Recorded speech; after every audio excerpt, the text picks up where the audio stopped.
The Heartland Theory, the duality of land power versus sea power. Halford J. Mackinder, an Oxford-educated British intellectual who served as the Member of Parliament representing the Glasgow Carmlochie borough, is often cited as the father of geopolitics for his groundbreaking Heartland Theory. He first posited the Heartland Theory in an article, The Geographical Pivot of History, submitted to the World Geographical Society in 1904, which he elaborated on in the aftermath of the First World War in his 1919 book, The Democratic Ideals and Reality. According to Mackinder, the interconnected continents of Europe, Asia, and Africa made up what he called the world island. In Mackinder's view of geopolitics, central to control of the world island was control of what he called the heartland, the vast section of Eurasia, particularly Russia, that was out of range of sea power. According to Mackinder, whichever power controls the world island was the predominant power of the entire globe. In Mackinder's view, the heartland has historically been a source of tyranny, barbarism, and is culturally backwards.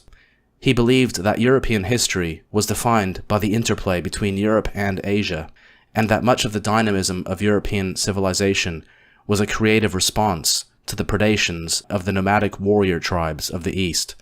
To quote Mackinder, "I ask you, therefore, for a moment to look upon Europe and European history as subordinate to Asia and Asiatic history.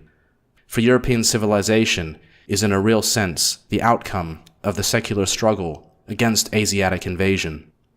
In fact, Mackinder credits the nomadic marauders of the eastern steppes for the creation of the French state and people by forcing the Franks, the Goths, and the Roman provincials to stand together and face the eastern invader.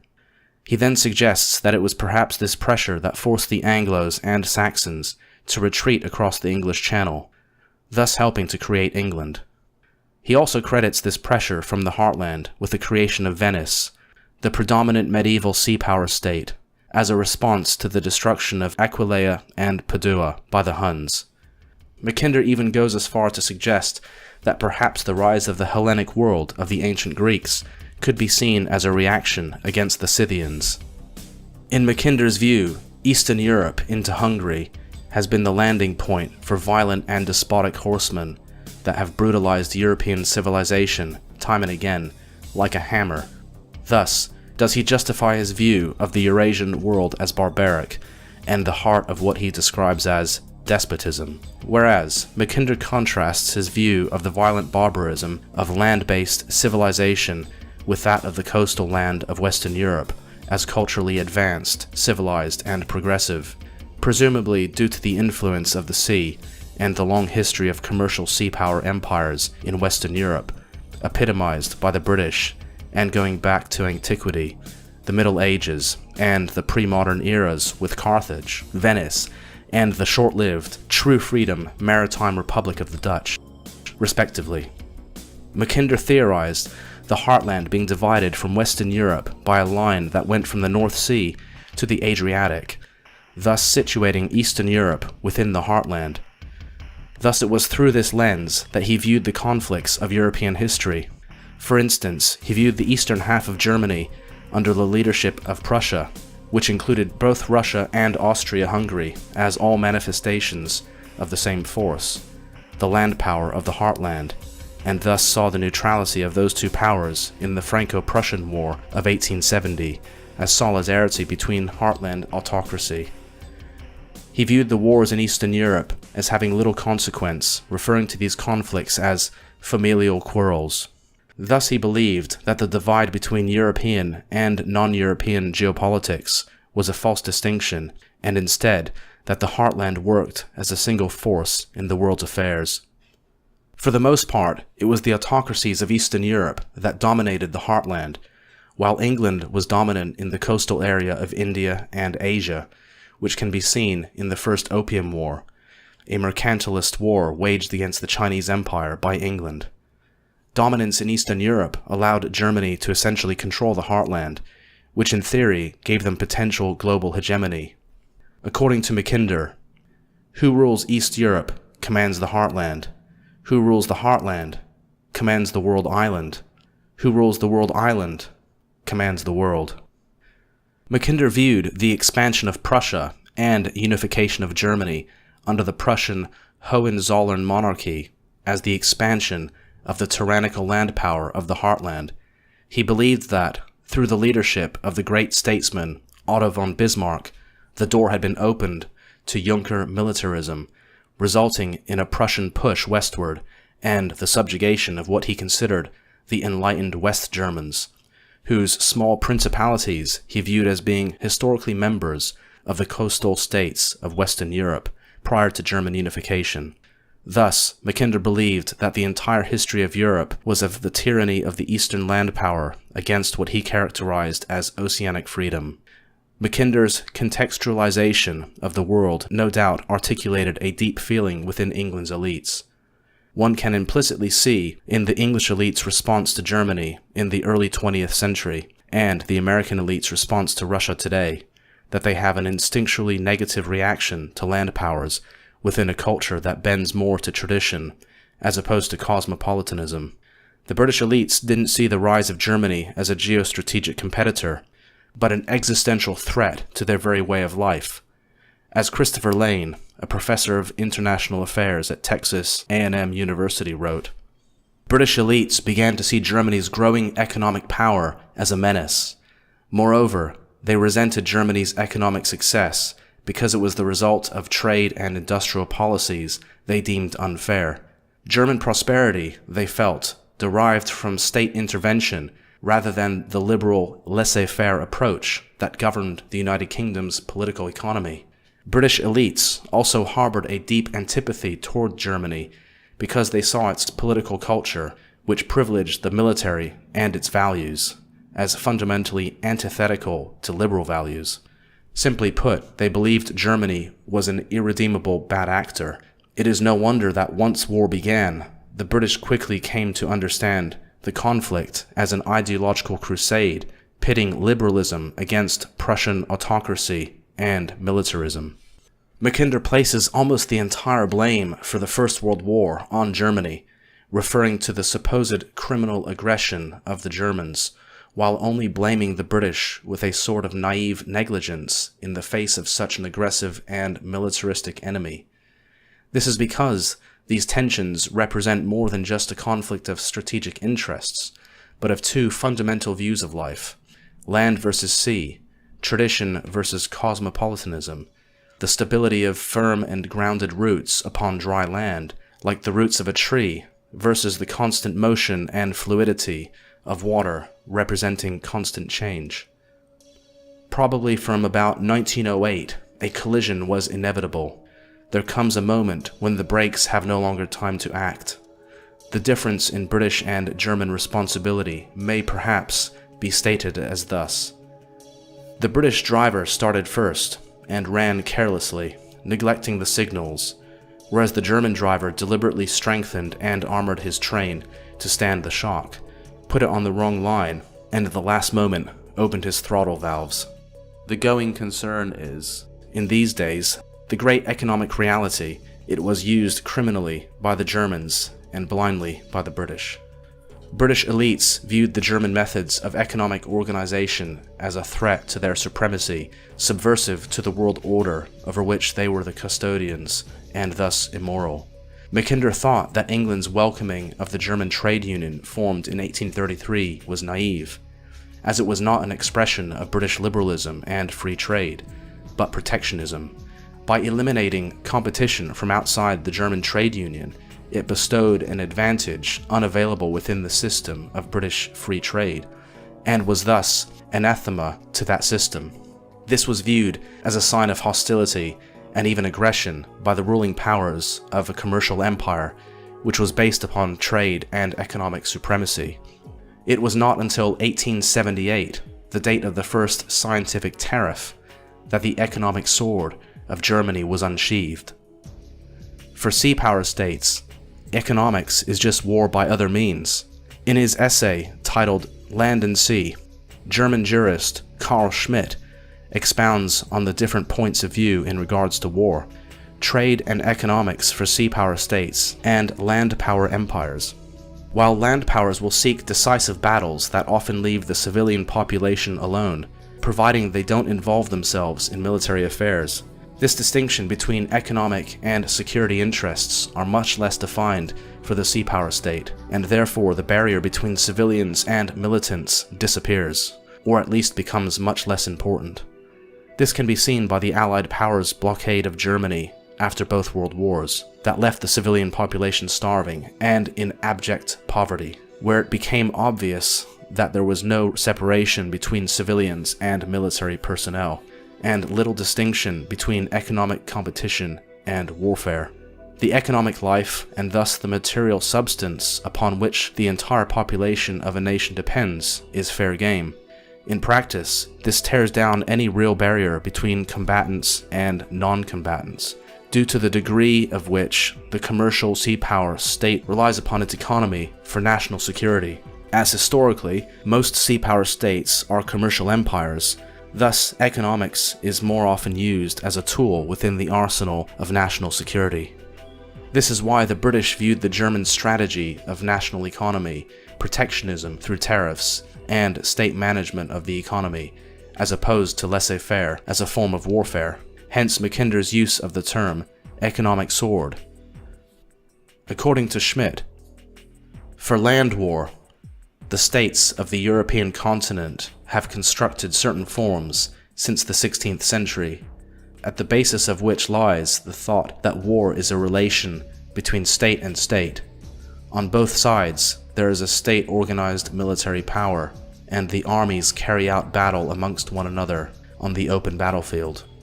Only the fighting hosts confront one another as enemies, while the non-fighting civilian population remains outside the hostilities. The civilian population is not an enemy and shall not be treated as an enemy, so long as it does not partake in battle. For sea war, on the contrary, at its basis lies the thought that the trade and economy of the enemy ought to be targeted. The enemy in such a war is not only the fighting opponent, but also every member of an enemy state. And finally, also the neutral party conducting trade with the enemy and who stands in an economic relation with the enemy. Land war has the tendency toward the decisive open battle. In sea war, it can also naturally come to a sea battle, but its typical means and methods are bombardment and blockade of enemy coasts, and the seizure of enemy and neutral ships, according to the right of capture. It is grounded in the essence of these typical means of sea war that they may be directed at combatants as well as non-combatants. In particular, a blockade aiming at starvation strikes without distinction the whole population, the blockaded domain, the military and civilian population, men and women, the elderly, and children.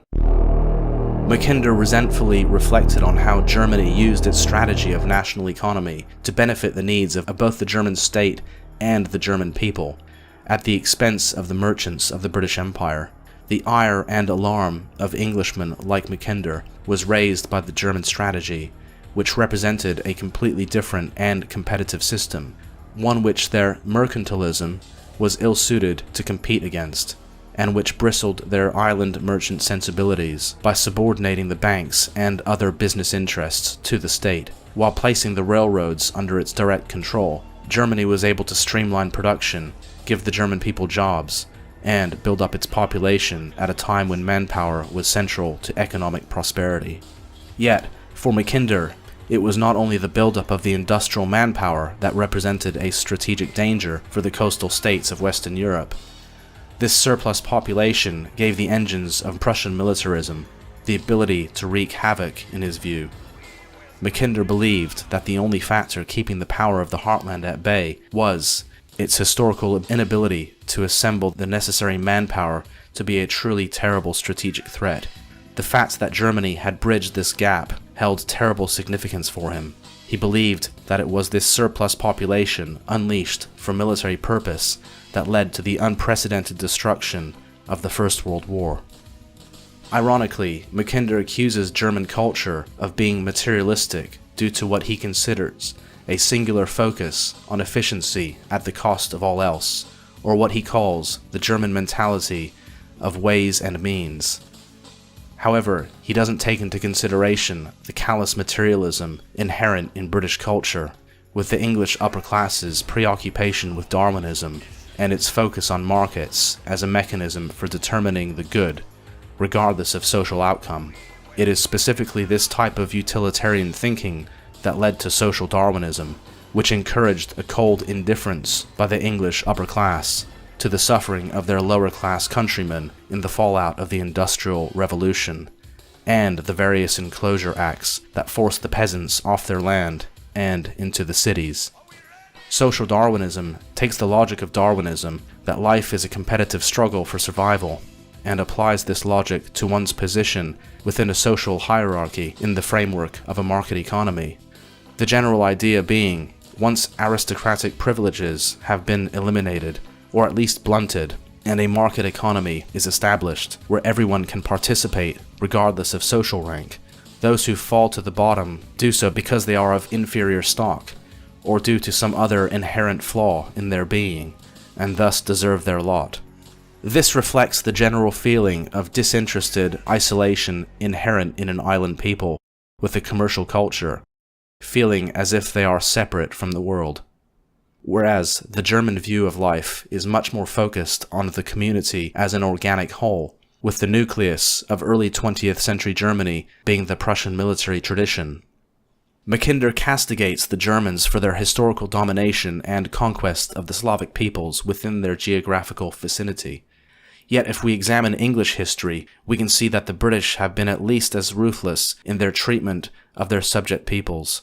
Setting aside their overseas colonial projects in places like Africa or the Americas, all one has to do is examine their treatment of the Irish, a group that is a much better comparison to Germany's treatment of the Slavs, due to their ethnic similarity and the geographical proximity to England.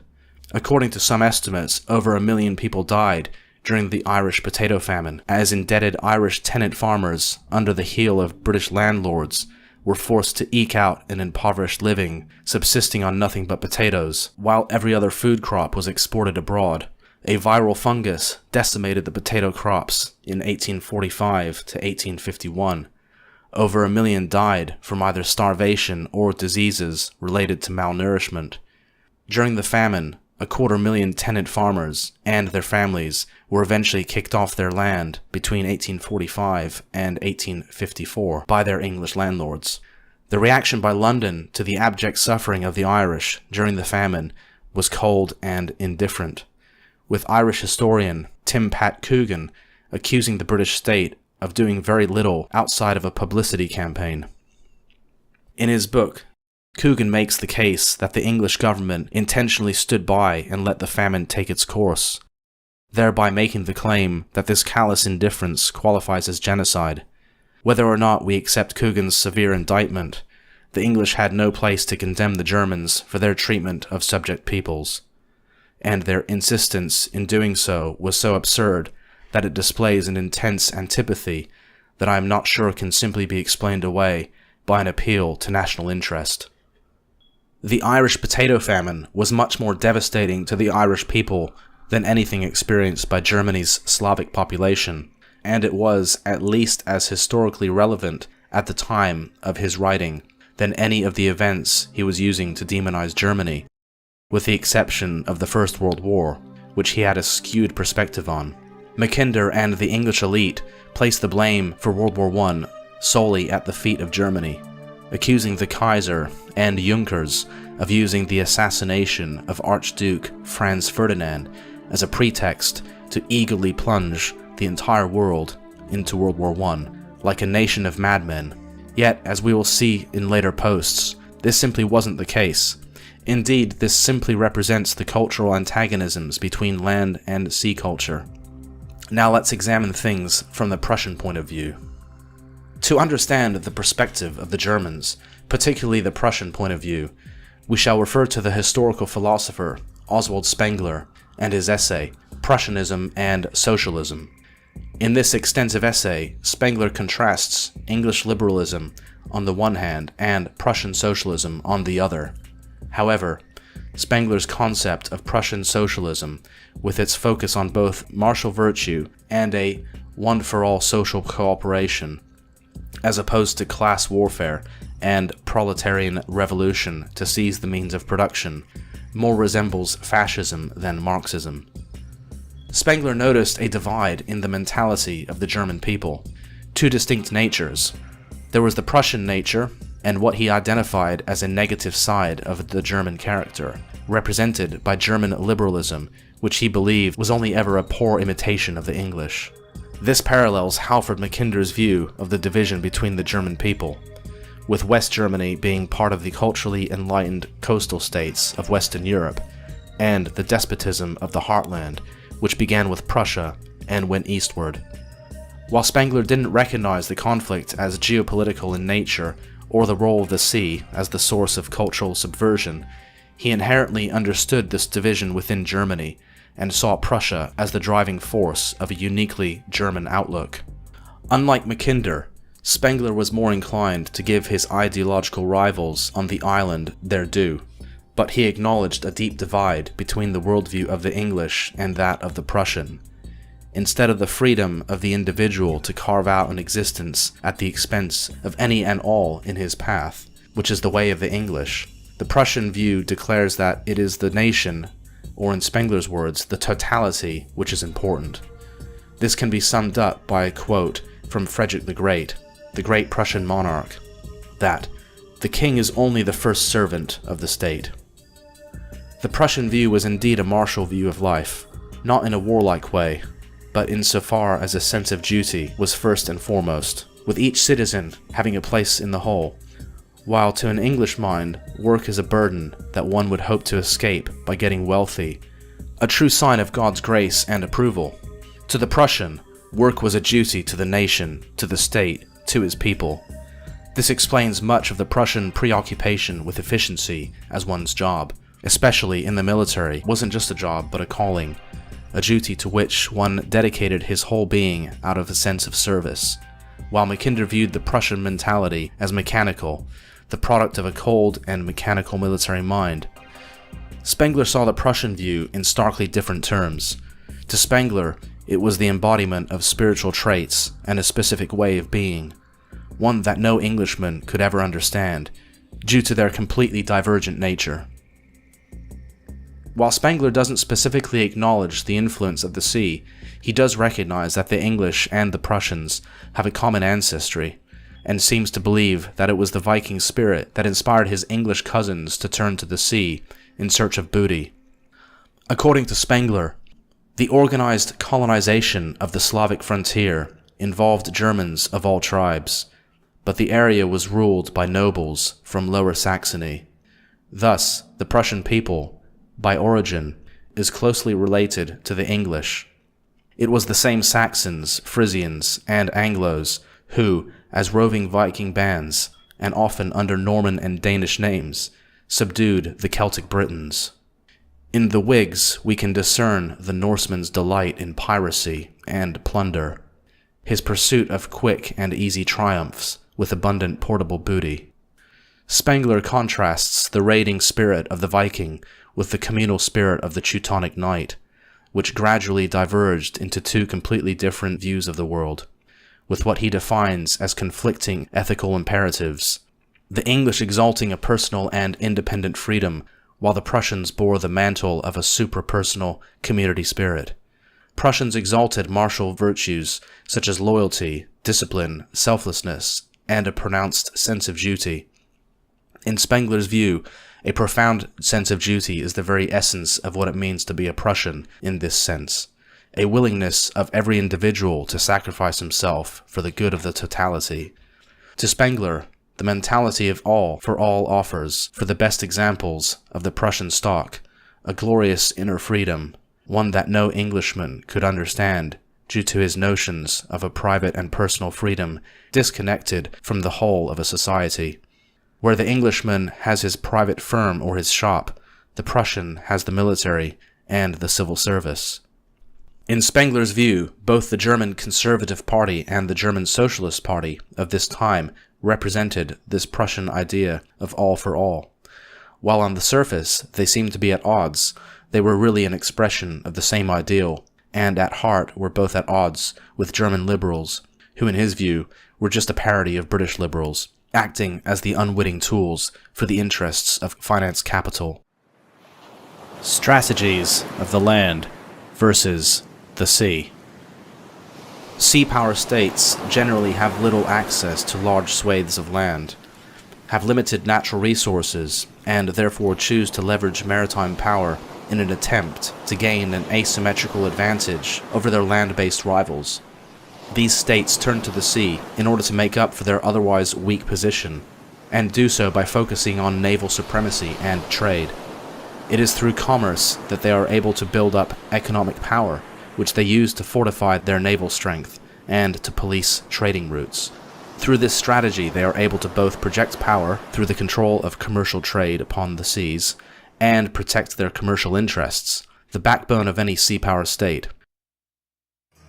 The Delian League began as a trade union in 478 BC, but by 454 BC, it essentially became the Athenian Empire.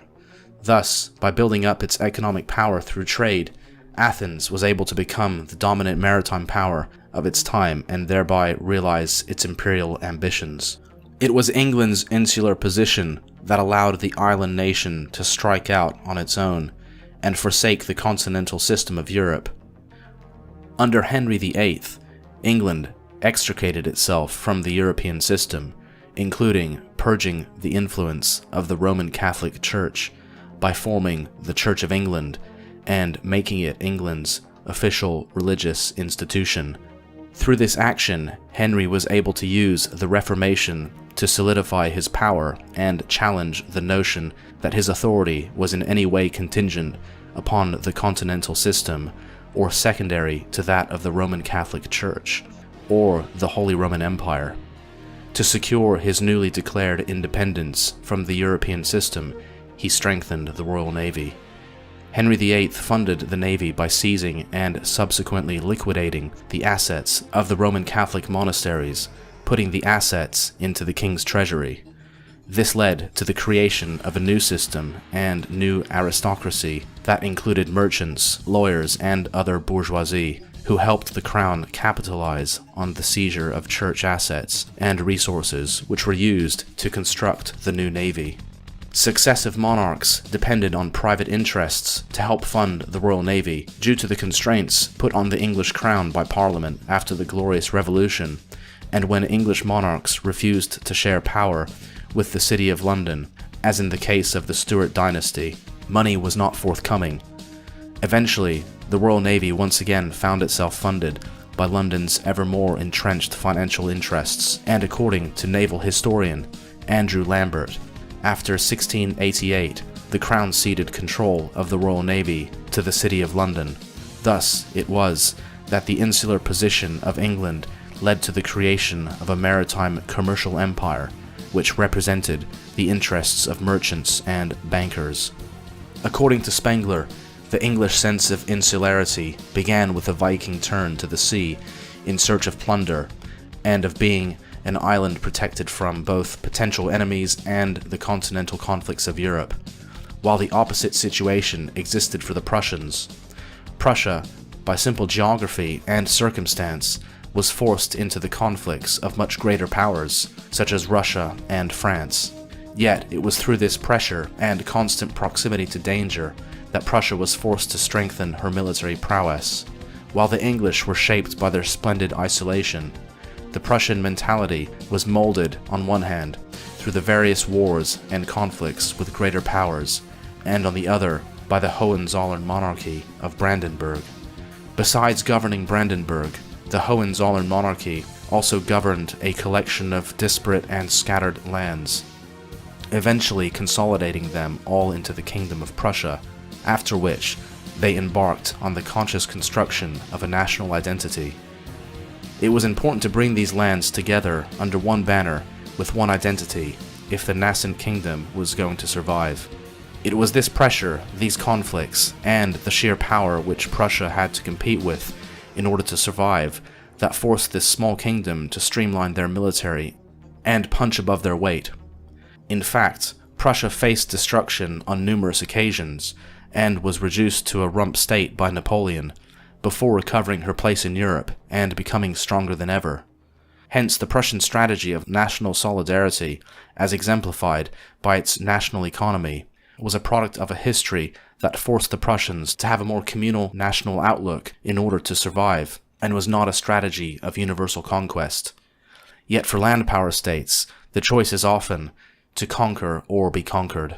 As the German state of Prussia had to adapt to the geopolitical realities of her time, so did the other great land-based power of the heartland, Russia. In its inception, Russia geographically was only flatlands and had little to no geographical barriers such as mountains or deserts, and very few rivers, and was thus hard to defend and constantly attacked by the same marauding Asiatic hordes that Mackinder associates with the Eurasian heartland. Ivan the Terrible implemented an aggressive policy best encapsulated in the phrase offense as defense. Under Ivan, Russia expanded aggressively out of necessity, for it was only through this aggressive policy that the Russian state was able to push back the Mongols.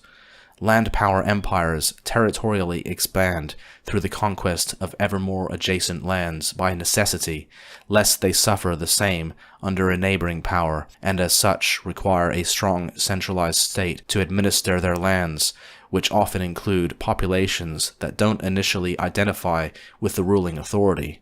This situation creates the incentive to culturally assimilate the new territories on the periphery of the empire.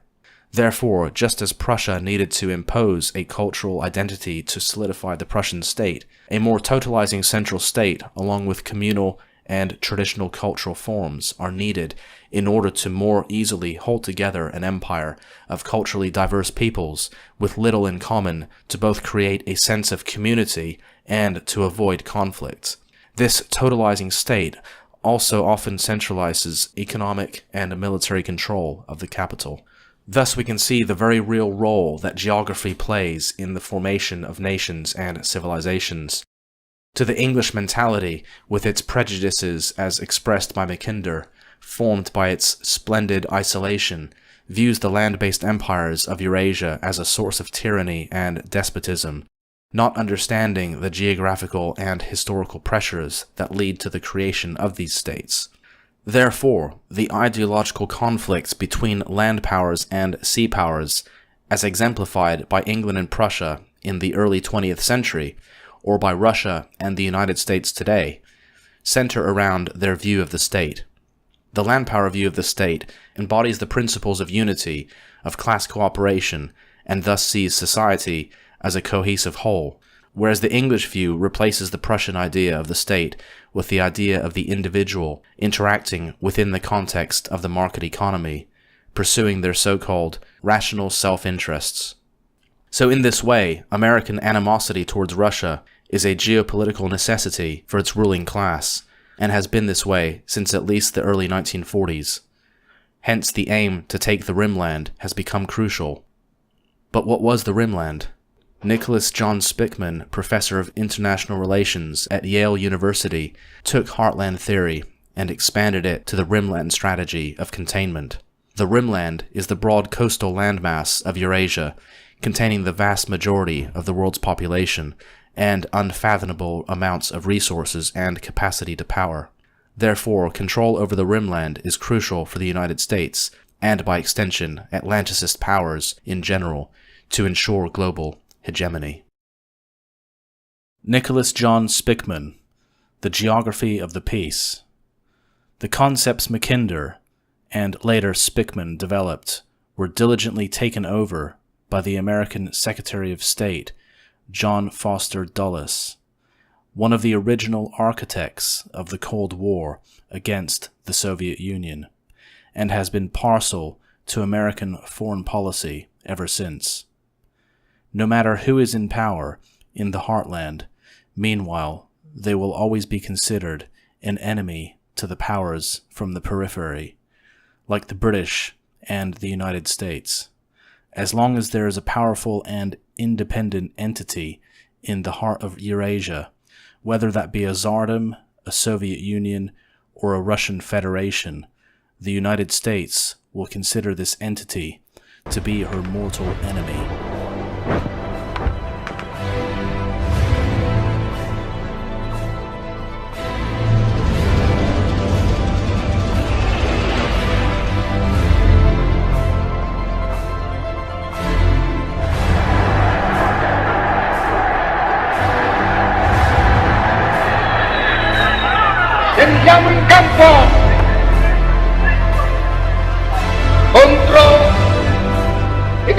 dinastie plutocratiche e reazionarie dell'Occidente? Popolo italiano! Corri alle